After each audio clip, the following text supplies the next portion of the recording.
खुलुमबाय गिबियावनो बयनिसिमबो गाहाम हामलायनायखौ जासिहरबाय दायो जोंनि स्टुडिय'आव जों बरायना लाबोदों जोंनि बावैसो सिगां बर'नि थामथि गोरोबथायाव सिगनेटारि दानि खौसेथि बर' सुबुं आफादनि गाहाय आफादगिरि मानगोनां मिहिनीचरण बसुमतारी सारखौ बिथांखौ जों गिबियाव जोंनि चेनेलाव बरायग्रोनाय जाबाय। सार खुलुमबाय। खुलुमबाय प्राइम टाइम खौरां चेनेलनि सिमानिबो गाहाम हामलायनाय गिबि जासिग्रोनाय जाबाय। दायो जोङो सारनि गोबां गिबि फरायसा समनिफ्राय गिबि बर'नि सोमावसारनायाव बाहागो लाजेननायनिफ्राय जोङो दानि बर'नि थामथि गोरोबथायाव सिगनेटरि जानायसिम जोङो गोबां खोथा मिथिना लानो सानदों।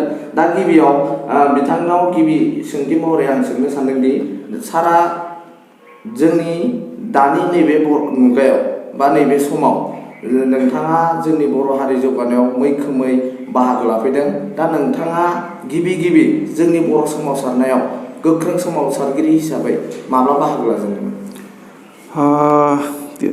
बिनि सोंनायनि फिननायाव गिबि आं नैबेखौनो फोरमायनो सानगोन जे दुलाराय बर' फरायसा आफादनि 1987 मायथाइनि 2 मार्चनि सोमावसारनाय बर'फ्रा आलादा बर' रायजो नागिरनानै जि सोमावसारदोंमोन सनकसनिफ्राय सदियासिम बर' रायजो नागिरनानै बड'फा उपेन्द्र ब्रह्म दैदेननायाव बे समनि बाथ्रानिफ्राय आं थारैनो बुंनांगोन। बै समावहाय बर'फ्रा जोङो रायजो दंमोन राजा दंमोन होननानै जारिमिनाव मोनथिजानायमोनब्लाबो जोङो गोहोगोरा सोलोगोरा गुबुन हारिफोरजों जोङो नाख्रेबजाबोदोंमोन, सुसिजाबोदोंमोन, नासयजाबोदोंमोन। बेनिनो जोङो फिननाय नागिरनानै बड'फानि दैदेननायाव जि मोनसे सोमावसारनाय फैदोंमोन दुलाराय बर' फरायसा आफादनि मजियानिफ्राय बावहाय जोङो मोनथाम पलिटिकेल डिमान्डखौ बिथा खालामनानै सोमावसारनायाव बाहागो लानाय जादोंमोन। से नं दाबियानो जोंना बै समावहाय बुरलुंबुथुर दैमानि साहा सेरफाङाव सनकसनिफ्राय सदियासिम आलादा बड'लेण्ड रायजो सोरजिनाय। नैथियाव बुरलुंबुथुर दैमानि खोलाहा थानाय सेरफाङाव बर' आरो ट्राइबेलफोरनो मोनसे नीलाचल अट'नमास डिस्ट्रिक्ट काउन्सिल दानाय। थामथि दाबियामोन जोंना कार्बि आंलं आरो डिमा हासावआव थानाय बर'फोरखौ हादोरारि ट्राइबेल होननानै गनायथि मोनहोनाय। बे मोनथाम पलिटिकेल बा राजखान्थि दाबिखौ लानानै सोमावसारनाय जादोंमोन। दा बे सोमावसारबोनायाव सासे मावथि हिसाबै आङो 1996 मायथाइनिफ्रायनो सोमावसारनाया जेब्ला जागायजेनाखैमोन बेनिफ्रायनो आङो दुलाराय बर' फरायसा आफादजों नांजाबनानै हाबा मावबोदोंमोन।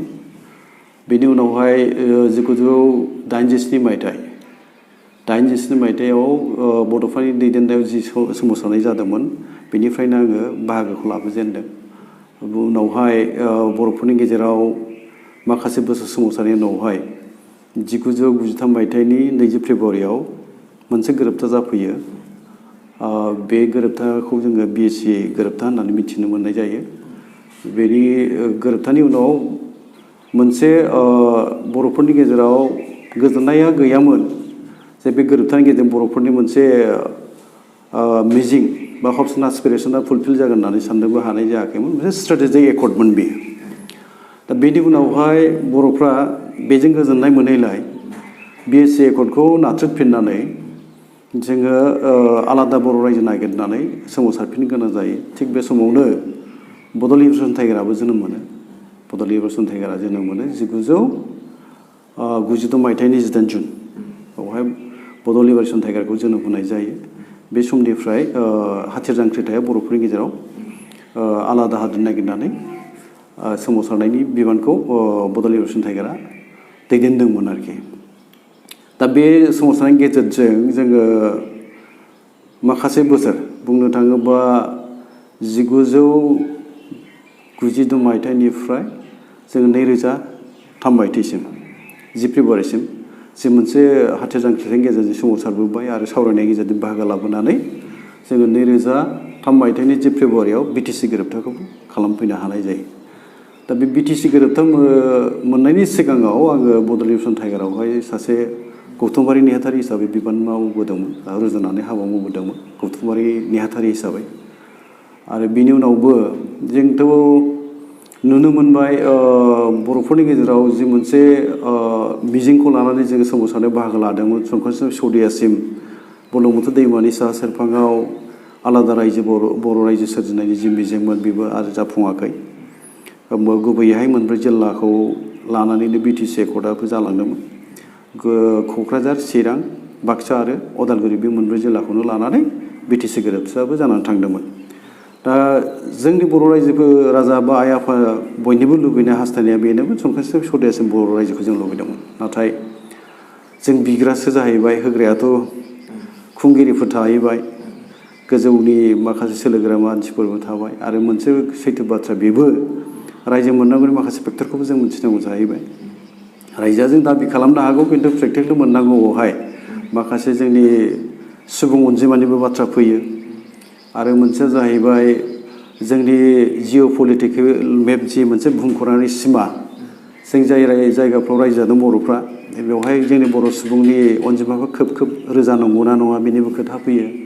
दा बेफोरखौ गासैबो दादा दंख' खालामनायनि गेजेरजोंनो 2003 मायथाइनि जि फेब्रुवारि जि एकर्ड बा गोरोबथा, बे गोरोबथायाव जोङो मोनब्रै जिल्लाखौनो लानानै खालामबावनो गोनां जायो।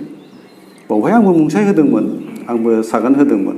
बायह्रानिफ्राय आङो रिप्रेजेन्ट खालामोनबाबो दुखु थादों सनकासि सदियासिम जोंनि जायगासिम लाबोनो हायियावहाय। बे दुखुआ दाबो दङ, दिनैबो दङ, थागोनबो। नाथाय सैथोखौ मोनथिनायखौथ' फोरमायनांगोनबो आरो गनायनांगोनबो सैथोखौहाय।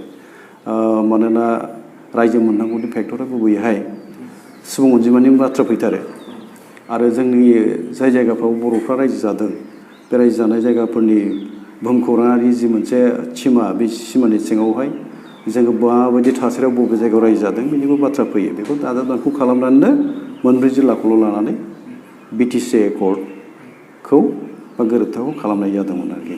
दा बुंनो थाङोबा दिनैसिमबो जोङो जिरायनानैथ' थायाखै, बिटिसि मोनखांनायनि उनावबो जिरायनानै थायाखै। जों नुबाय मा बिटिसिनि मोनखांनायनि उनावबो बर'फ्राथ' आसामाव गोबां जायगायाव थाबोबाय, गोबां जिल्लायाव थाबोबाय, जाय जाहोनाव दिनै खौसेथि बर' सुबुं आफादा बिबान रुजुननाय खामानि मावफैनोबो गोनां जाबाय। नुबाय माने बिटिसिनि बाहेरायाव दिनैबो 10 लाखनिबो गोबांसिन बर' सुबुं अनजिमा दङ। गोबां माने 7 जिल्ला खैनाखिबो सहायनांनायनि गेजेरजों रायजो जानांदों। गोबां जायगायाव सेक्रेटारियेट, रांखान्थि, समाजखान्थि, बिदिनो सोलोंथाइ, गोबां दिगावनो राव हारिमु मोनफ्रोमबो दिगावनो जोङो नासयजानाय बा जोङो गादबजानाय मोनसे हारि बुङोब्लाबो बांद्राय बुंनाय जाया। दा बेफोरनिफ्राय जोङो रैखाथि मोननांगौबा बा जोङो जोंनि राव हारिमु, थुनलाइ, रांखान्थि, राजखान्थि मोनफ्रोम दिगाव जों जौगाखां जानांगौबा बिटिसिनि बाहेरायाव थानाय बर'फ्राबो माबा मोनसे राजखान्थियारि खुंथाइ गोहोखौ जोंबो आखायाव मोननो हानांगोन, जोंबो मोननांगोन। अब्लासो जोंबो जोंनि आइ आफा रायजो राजा बा जोंनि बर' हारिनि इयुननि गाहामनि थाखाय जोङो जि मोनसे प्लेनिंजों खामानि मावनो हाहैगोन आरोखि।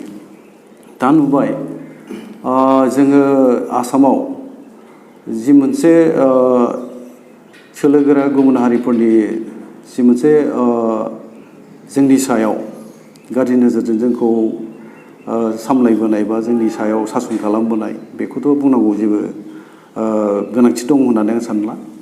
जों बयबो मिथिखासैबो बेफोरनि सायावहाय। दा जायखि जाया जोङो जोंनि गेजेराव बर'फोरनि गेजेराव बिटिसि गोरोबथानि उनावहाय जि मोनसे थांखिखौ लानानै खौसेथि बर' सुबुं आफादा सोमावसारबोदों, बिनि माखासे बाथ्राफोरखौ बुंनो थाङोबा गोलाव जारिमिन दङ। बेखौ आङो नोंथांनि एसे उननि सोंनायाव आं फिननो थाखाय नाजागोन आरोखि। जिहेथु नोंथाङा नैबे सेथि गोरोबथा, नैथि गोरोबथा बिनि सोमोन्दैबो नोंथाङा फोरमायनाय जाबाय। जिहेथु नैबे नैथि गोरोबथाजों फैनाय जोंनि जायगायाव जों बिटिसि होनना बुङो बा मोनब्रै जिल्लाखौ लानानै बिएलटिआ सुक्ति खालामनाय जादों बा गोरोबथा खालामनाय जादों। दा नैथि गोरोबथानि उनावहाय बिटिसिनि बायजोआव थानाय बर'फ्रा माबायदि जेंनाजों मोगा मोगि जानांदों? बिटिसि गोरोबथा जाखांनायनि उनावहाय 2003 मायथाइनि जि फेब्रुवारि, बेनि उनाव जोङो सनकासि सदियासिम बर' रायजोखौ जिहेतु मोननो हायाखिसै। मोनब्रै जिल्लाखौ लानानै बिटिसि खुंथाया जालांबाय। बे मोनसे कनस्टिटिउसनेल मोनसे एमेन्डेड सिक्सनेलनि गेजेरजों बिटिसिखौ खालामनाय जायो। नाथाय नुनो मोनबाय माने बिटिसि बाहेरायावथ' गोबां जिल्लाफ्राव सेक्रेटारि जानानै बर'फ्रा दंबावो, रायजो जानानै दङ। गोबां दुखु दाहा 7 जिल्ला, सोरबाया फरेस्ट लाइनाव दङ, सोरबाया बिदिनो गुबुन हारिनि गेजेराव हाबनानै रायजो जानांबाय। बिदिनो थाइथाय रायथाय गोबां दाब दाब जायगायाव जोंनि सुबुंफ्रा गोसारलानानै रायजो जानानै थानांबाय। दा बे सुबुंफोरनि रैखाथिनि बाथ्रा, सोलोंथाइनि बाथ्रा, राव हारिमु जौगाहोनायनि बाथ्रा बा रांखान्थि जेंनानि बाथ्राखौनो बुंनो थाङोबा जों ओरैनोथ' मोननोथ' हाखाया। आरो बर'आ बुंनो थाङोबा दिनैसिम सोमावसारालासेनो जेबो मोनसेबो जिनिसखौनो जों मोनबोखायाखै आरोखि। जोङो सोमावसारनायनि गेजेरजोंसो गासिखौबो लानो गोनां जादों, दाबि खालामनोबो गोनां जादों। आरो गोबां बर'फ्रा बेनि थाखाय सेक्रिफाइस खालामनांदों, मुंख्लं जालांनांदों, सोरबाया जिनाहारि खालामदों, धोन सम्पति सयहांगार जालांनांदों, गोबां मानसि बुख्रुब जादों, जोबथेसालियाव जोबनानै दोनजादों। दिनैबो बे जेंनानिफ्राय जोङो उदां जाजोबनो हायाखै बुंनो थाङोबा। दा जोङो BSC गोरोबथानि उनावहाय BTC गोरोबथानि उनावहाय दिनैनि जि मोनसे थार्ड एकर्डसिम फैनायखौ नायोब्ला माखासे खामानिखौ जों मावनो गोनां जादों। बेनि गेजेरावनो बे जाहैबाय BTCनि बाहेरानि बर'फोरनि 10 लाखनिबो गोबांसिन बर'फोरनि बाथ्राखौनो जों साननानै जोंनि गेजेरावहाय बे समाव जिहेतुके आसामाव फिसा फिसा हारिनोबो, ट्राइबेल हारिनोबो गाव हायुङारि खुंथाय अट'नमास काउन्सिल होबाय, मिसिंफोरनो मिसिं अट'नमास काउन्सिल होबाय, राभाफोरनो राभा अट'नमास काउन्सिल होबाय, टिवाफोरनो टिवा अट'नमास काउन्सिल होबाय, सनालफोरनो सनाल अट'नमास काउन्सिल होबाय, बिनि उनावहाय थेङालफोरनो थेङाल अट'नमास काउन्सिल, देउरिफोरनोबो देउरि अट'नमास काउन्सिल होबाय। नुबाय माने सुबुं अनजिमायाव अन द बेसिस अफ द पपुलेसन बे मोनद' अट'नमास काउन्सिल सोरजिजानाय हारिफोरनि अनजिमाखौबो जों रिजायनानै नायबाय। नुबाय जोङो अनजिमा जोंनिफ्रायसो बाङायसिन। अब्ला जों सानबाय जोंनि दैदेनगिरिफोरनि गेजेराव BTC बाहेरायाव थानाय दैदेनगिरिफोरनि गेजेराव जोङो ज' जानानै रायज्लायबाय जे खाबुथ' दङ। BTCनि बाहेरायाव जिहेतु गोबां जिल्लायावनो बर'फ्रा सेक्रेटारि जाना रायजो जानानै दङ, गोबां खस्थ' दुखु दाहा जारला सैनांनानैहाय। बे मानसिफोरनि मोजांनि थाखाय जुदि खामानि मावनांगौबा, जिहेतुके आसाम गभर्नमेन्टआ फिसा फिसा हारिनोबो अट'नमास काउन्सिल होदोंबा जोंबो बे दाबिखौ लानानै खौसेथि बर' सुबुं आफादा जोङो सरकारजों दाबिखौ लानानै जोङो रायज्लायनांसिगौ, दाबिखौ गथायनांसिगौ। बे थांखिजों जोङो खौसेथि बर' सुबुं आफाद दानायनि गेजेरजों 2013 मायथाइयाव सानजारि नोगोर सिमेन्ट धेमाजि जिल्लानि सिङाव जोङो 17-18 जुलाइ खालिनो खौसेथि बर' सुबुं आफादखौ जोनोम होनाय जादोंमोन। जोनोमनि उननिफ्रायनो जोङो जोंनि BTCनि बाहेरायाव थानाय बर'फोरनि थाखाय बर' कालचारेल अट'नमास काउन्सिल बे दाबिखौनो से नं दाबि हिसाबै लानानै जोङो सोमावसारबोनायनि बा जोंनि सावरायनायनि बा दाबिखौ लानानै सरकारजों रायज्लायबोबाय थादों। दा बे हिसाबै जोङो गोबां नाजानायनि गेजेरजों सरकारजों थाफानानै जोङो सावरायनायनि गेजेरजों 2016 मायथाइ 1 जानुवारियावहाय बै समनि आसामनि गिबि मन्थ्रि तरुन गगैया BTCनि बाहेरायाव थानाय बर'फोरनोबो बर' कालचारेल अट'नमास काउन्सिल दाना होनाय जासिगोन होननानै फोसावदोंमोन आरोखि। बेनि उननिफ्रायनो खौसेथि बर' सुबुं आफादा गोरबोआव मोनसे गोग्गोम फोथायनायखौ लानानै खामानिखौ मावबोबाय थादों। आरो बे खामानि मावबोनायनि फिथाइ महरै दिनैसिम बुंनो थाङोबा जोङो दाख्लैनि 3थि एकर्डआवबो भारत सरकारनि थान्दैफोर थानाय आरो आसाम सोरखार, BTC सोरखार आरो जोंनि सोमावसारारि बर' आफादफोर NDP मोनब्रै हान्जा, दुलाराय बर' फरायसा आफाद आरो खौसेथि बर' आफाद ज' जानानै जोङो बर'नि मोनसे गोजोन गोरोबथाखौ दाख्लै 2020 मायथाइनि 27 जानुवारियाव जोङो ज'हैनो मुंसाइ होनानै बा सागान होनानै फैबाय आरोखि। दा बेयो मोनसे जोंनि बर'फोरनि थाखाय जाफुंनायनि मोनसे गोजोनथाव बाथ्राखौ बुंनो हागोन जों। मानोना बर'फोरनि गेजेराव जे मोनसे गावजों गाव हेंथा हेंथि, एना-एनि, हिंसा हिंसि, बुथारलायनाय, बिदा फंबाय गेजेरावहाय फिन साजा लालायनाय, गिलु बालु मोनसे थासारि दङमोन, गिथाव बाथाव मोनसे थासारिमोन। बे थासारिया दा बर'फोरनि गेजेराव बा हाथियार जांख्रिथाय जे मोनसे कालसार दंमोन जोंनि गेजेराव, बे जोब्बाय होननानै जों बुंनो हायो। आरो गोजोन थासारिया फैसिगोनखौ जों मिजिं लालायदों। दा बे मोनसे जोंनि थाखाय गोजोनथाव बाथ्रा आरोखि।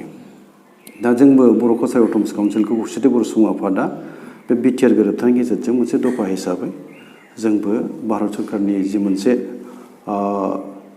दाखालि जालांनाय भारत सरकार, आसाम सरकार आरो जोंनि सोमावसारारि आफादफोर ज' जानानै जि मुंसाइ होबाय, बेवहाय बर' कसारि अट'नमास काउन्सिल हिसाबै फैयाखै, बर' कसारि वेलफेयार काउन्सिल हिसाबै फैदों। बेखौबो जोंबो लाबोफानो हानाय जाबाय आरोखि। दा बे गोजोननाय थाबाय नोंथाङा जिहेतु दानि खौसेथि बर' सुबुं आफादनि मिरुनि आफादगिरि, जिहेतु नोंथाङा एसे सिगाङाव खौसेथि बर' सुबुं आफादनि दानायनि गाहाय थांखिखौ एसे बेखेवनानै होखाबाय। दा नोंथाङा आफादगिरि जानानै बा जोंनि सानजारि नोगोराव खौसेथि बर' सुबुं आफादखौ मा गाहाय थांखि लानानै दाफुंनाय जादोंमोन? बे सोंनाय फिननायाव बेनो रोखा, आं एसे आगोलावबो एसे बुंनाय बायदियानो जाबाय जे खौसेथि बर' सुबुं आफादखौ बबे थांखि बबे नोजोरजों दानाय जादोंमोन, मा सानस्रि जोंहा दङ, बेयो नैबेवहायनो रोखा। जोङो खौसेथि बर' सुबुं आफादनि मोनसे बे मथ'आ जाहैबाय जोंना खौसेथि, गोजोन, दावगाथाय आरो थांनानै थानाय। इंराजियाव जोङो बेखौ बुंदों, जोंनि मथ'आ unity, peace, prosperity and survival. Unity, peace, prosperity and survival. इंराजियाव जों बेखौ लानानै जोंनि सानस्रिखौ जों रोखा खालामना लादों। दा बेनो बाथ्राया जे बर'फोरनि गेजेराव दिनैहाय खौसेथिनि आंखाल मोनसे थाहैबाय। बे खौसेथिनि आंखालखौ जोङो जेरैखि बर'फोरनि गेजेराव गैया खालामनांगोन। जेरैखि जाया बर'फोरनि गेजेराव खौसेथिया फैनांगोन आरो खौसेथिनि गेजेरजोंसो जोङो गोजोन थासारिखौ लाबोनो हाथारनांगोन। बर'फोरनि गेजेराव खौसेथिनि गेजेरजों गोजोन थासारिखौ लाबोनो हायोब्लासो जोङो दावगाथायनि खामानि मावनो हागोन। आरो जेब्ला बर'फ्रा खौसेथिनि गेजेरजों गोजोन थासारि लाबोनानै दावगाथायनि खामानि मावनो हागोन, अब्लासो बर' हारिया बुहुमाव थांनानै थानो हागोन। बे फोथायनाया जोंहा दङ आरोखि। दा गुबैयैहाय बे जोंनि बाथ्राया। आरो मोनसेया जाहैबाय BSC आरो BTC गोरोबथा जाखांनायनि उनावहाय जिहेतुके बर'फ्रा BTCनि बाहेरायाव गोबां जिल्लायाव थाबाय, बे सुबुंफोरनि इयुननि बा जोंनि बर' हारिनि इयुननि BTCनि बाहेरायाव रायजो जानाय बर'फ्राबो गुबुन ओनसोल, बर'फोर दा BTCआव जेरैफ्राय बर'फ्रा थांनानै थादों, राव हारिमु थुनलाइ गोबानानै, लोगोसे बेनि रांखान्थिनि जे हालोद, बेफोर थिग माने मोनसे गोग्गो मोनसे महराव फैनायखौ जों एसे नुनो मोनो। दा बेबायदि थांनानै थानो BTCनि बाहेरायाव बर'फ्राबोथ' खाबुखौ मोननांगोन। दा बे हिसाबै जोङो सानदोंबा BSC आरो BTC एकर्डआव जिहेतुके जोंना हाबाखिसै। दा हाबाखिसैखाय जों बोरैहाय मा खालामनो हायो बेखौनो जोंनि दैदेनगिरिफोरनि गेजेराव, BTCनि बाहेरायाव थानाय दैदेनगिरिफोरनि गेजेराव गले जों रायलायबाय थानायबो जादोंमोन। ओंखायनो बे गोग्लैसोनाय BTCनि बाहेरायाव थानाय बर'फोरनि राव हारिमु थुनलाइ, जोंनि साख्रि बाख्रिनि खोथाखौनो बुं, हा हुनि बाथ्राखौनो बुं, थांनानै थानायनि जायफोर गोनांथि दङ, बेफ्राव जोंबो गोग्गो जानो हानाय, गोख्रों गसंनो हानाय बे थांखिजोंहाय जोंनि गेजेरावबो जे राजखान्थियारि माबा मोनसे खुंथाय गोहोआ जोंनि आखायाव फैनांगोन, जोंबो मोननांगोन। अब्लासो जोंनि साननाय बायदियै BTCनि बाहेरानि बर'फोरखौ जोंबो दैदेननो हागोन बा खुंनाय बिखान्थिनि गेजेरजों माबा मोनसे जोंबो होनो हागोन। बे थांखिजों जोङो खौसेथि बर' सुबुं आफादखौ जोङो दाफुंनानै लानाय जादोंमोन। 2013 मायथाइ धेमाजि जिल्लानि सिङाव थानाय सानजारि नोगोर सिमेन्ट सापरियाव। जिहेथु जों नुबोबाय थादों, खोनाबोबाय थादों, नोंथांमोना नैबे थामथि बर'नि गोरोबथानि सिगां गोबां आसाम सरकारनिसिम नोंथांमोना दाबि होबाय थादोंमोन। दा बै दाबिनि मेम'रेन्डामाव चार्ट अफ डिमान्डफ्रा मोनबेसेमोन आरो मा? दा जिहेतु नैबे पार्लियामेन्टआव बिलआ जिहेतु पास जानो नागिरदों, बेयाव आसाम सरकारा मोनबेसे डिमान्डखौ गनायथि होदों? बेनि सोंनाय फिननायाव बे रोखा नंजोबा। जायखिया खौसेथि बर' सुबुं आफादहा गासै 9 दाबि दंमोन। बे 9 दाबिफोरनि गेजेरावहाय दिनैहाय मोनसेल'सो जाफुंनो थांनाय बायदि जादों, आरो माखासेयाबो जेनेबा जाफुंबायखौनो जों बुंनांगोन। गासैखौबो आं बुंजोबनायनि एसे माबा जोंनि दाबि माबाखौ जों नायबानो रोखा जागोन बेयो। आरो जोङो जोंनि मेम'रेन्डामफ्राव जोंनि जि मोनसे मा दङ जोंहा खुगा लाइसि दङ, बेफोर जों फोसावजोब्बाय। नोंथांमोना मोनबायबा नोंथांमोननि आखायाव बे दङ। गुबैयैहाय जोङो फरेस्ट लेन्डआव थानाय, हाग्रा ओनसोलाव थानाय बर'फोरनो हानि मोन्थाय होनांगौ, मियादि फाट्टा खालामना होनांगौ, बे दाबियाबो नैथि दाबि हिसाबै दं। कार्बि आंलंनो बर'फ्रा दिनैसिम हाजोआरि ट्राइबेल होननानै गनायथि मोनाखै, बे दाबियाबो जों सोसननानै लानाय जादों। आरो बेनि उनावहाय बर' गुदि फरायसालि, गेजेर फरायसालि, गोजौ फरायसालि आरो कलेजफ्रावबो जोङो जोंनि साख्रिनि पस्ट मोना, लेक्सारार मोना, बेफोरनि आंखालखौ सुफुंना होनांगौ, बे दाबियाबो दं सोलोंथाइ आयदायावहाय। आरो बर' रावा जिहेतु एच एदलाव हाबबाय, बे रावखौहाय आसामनि जेराव बाहायनो मोननांगौ होननानै बेखौ असमिया रावनि उनावनो नैथि सरकारि राव हिसाबै बाहायनो मोननांगौ दुलाराय आसामावनो, बे दाबियाबो जोंहा दङ। बेनि उनावहाय जोङो जोंनि X B L teacher and N D फोरनि जे मोनसे रिहाबिलिटेसननि पेकेजनि बाथ्रा दंमोन बा बिसोरखौ थांनानै थानायाव मोनसे अनसुंथाइ होनांगौमोन बेनिबो दाबिया दङ। बेनि उनाव थाबावबाय जोंनाव जोङो बर'नि माखासे मोजां मोजां प्रग्रामफोर जायखौ जोङो इलेक्ट्रनिक मिडिया प्रिन्ट मिडियाफ्राव जों मोजाङै फोसावजोबनो हाया। जोंहाथ' प्रिन्ट मिडियाबो थोजासे गैया, इलेक्ट्रनिक मिडियाथ' गैखायानो जोंहा बुंनो थांबा। दा बे हिसाबै जोङो मोनसे हाई पावार केपासिटि थानाय ट्रेन्समिसन केपासिटि थानाय मोननै जोङो दुरदर्शन मोनसे माबाखौ दाबिखौबो लाखिनाय जादोंमोन जों। आरो बेनि उनाव बर'फोरखौहाय बर' इयुथ्सफोरखौ बड' रेजिमेन्टआव थिसननांगौ होननानै 10,000 स्ट्रेंथनि मोनसे बर' रेजिमेन्ट दानांगौ होननानै दाबिजों दैखांबोदोंमोन आरोखि। दा बेफोर दाबि हिसाबै दंथ'यो, जों बेनि थाखाय खामानि मावलांबाय थानांगोन। माखासे दाबिया दा सुफुंजानाय लामायाव दङ आरो माखासे दाबिया दाख्लै बिटिआर एकर्डआव फैफाबाय। जेरै बर' रावा आसामाव लोगो सरकारि राव हिसाबै दुलाराय आसामाव बाहायजासिगोन एस'सियेटेड अफिसियेल लेंगुवेज हिसाबै। आरो बेनि उनावहाय सेपारेट डाइरेक्टर बर्ड मोननाय आरो साख्रि बाख्रि फोरोंगिरि थिसननायनि जे मोनसे दाबि दाख्लै फैफाबाय आरोखि बिटिआर एकर्डआव। दा बे हिसाबै बेफोर दाबिफ्रा दङ आरोखि। दा जिहेतु नैबे BKWC नैबे जोंनि आसाम सरकारनि जिहेतु बाजेट सेसनाव बेखौ थिसननाय जासिगोन होननानै जों रोखा मिथिनो मोननाय जाबाय। दा BKWCनि दाथायनि सोमोन्दै फंनैसो फोरमायथि होनो खावलायनाय। बर' कसारि वेलफेयार काउन्सिल, बे काउन्सिलनि जि मोनसे दाखालि बाजेट सेसनथ' जागासिनो दङ, एसेमब्लि सेसना। बाजेट स्पिचआव आसामनि रांखान्थि बिफाननि मन्थ्रि finance minister doctor Himanta Biswa शर्माया गावनि बाजेट स्पिचआव लाबोबाय। बे रोखा जाबाय, बाजेटखौ हमनाय जाहैबाय। दा जोंनि बर' कसारि वेलफेयार काउन्सिलनि जि मोनसे दाबि बेखौ जोङो अट'नमास काउन्सिलाव लांनांगौ होननानै बुंनाय जादों। जोंनि मानगोनां मन्थ्रि WPT आरो BCAनि मन्थ्रि मानगोनां चन्दन ब्रह्म बिथांखौहाय जे बिथाङा बुंदों बिलखौथ' आंसो मुभ खालामगोन, बे वेलफेयार जानाय नङा, अट'नमासखौनो जोङो बानायगोन, बेखौ जोंनो फोथायनायखौ होदों आरोखि। दा एसेमब्लि सेसना 22 अक्ट'निफ्राय जाफिननाय बाथ्रा, ओमफ्राय 30 अक्ट'सिम जानाय बाथ्रा, 24निफ्राय 30 अक्ट'सिम। बे समनि गेजेरावहाय बर' कसारि जि जोंनि अट'नमास काउन्सिलनि बिल बेखौ लाबोनानै पास खालामनाय बाथ्रा आरोखि। दा बिनि स्ट्राक्चारनि सायावथ' दा जि अट'नमास काउन्सिल दंखायो आसामाव, मोनद' अट'नमास काउन्सिल दंखायो, बे एखे स्ट्राक्चारावनो जागोन। सेटेलाइट अट'नमास काउन्सिल बियो, सेटेलाइट कनसेप्टनिनो। बर'आव बेखौ ग्रहसा बिखान्थि होननांगोन। बे ग्रहसा बिखान्थिनो माने जोंनि बर'फ्रा जेराव जायगायाव दङ बे गासैबो गामिफोर न'खरफोरखौ लानानैनो बे काउन्सिलखौ दानाय जागोन। बेहाय रावबो बर'नि गामिया थालांनो नांला, रावबो न'खराबो थालांनो नांला। बे मोनसे कनसेप्टजों जोंनि प्रिएम्बोलाव, बर' कसारि अट'नमास काउन्सिलनि प्रिएम्बोलाव बेखौ बिदियै जों बानायनाय जादों। दा ओंखायनो बर'नि जेसेबां गामिफोर दङ बे हाबजोबनांगौ। बे फैगासिनो थानाय जोंनि जि मोनसे काउन्सिल दागोन बेवहाय बे स्ट्राक्चारा बे जागोन। आरो थाखानाय अट'नमास काउन्सिल जि मोनसे नेम निथि स्ट्राक्चार बेनो जागोन। जास्ट माखासेखौ एसे मडिफाइ खालामनो नागिरदों। जनेल अफिस गैयामोन, जितु जनेल अफिस बिनो नागिरदों। मानोना जनेल अफिस गैयाबा धुबुरीनिफ्राय सदियासिम जोंनि बे बर' कसारि अट'नमास काउन्सिलनि खुंथायखौ सामलायनांगौ गोरलै जानाय नङा। जनेल अफिस मोनाबा जोङो माखासे खामानि मावनायाव गोबां जेंनाजों जों मोगा मोगि जानांगोन। माने माखासे जायगाफ्रा मुलाम्फा जानायनिख्रुइ खहा जाजानायासो रासिनबो खाबु दङ आरोखि। ओंखायनो जनेल अफिसखौ जों नांगौ होनदों।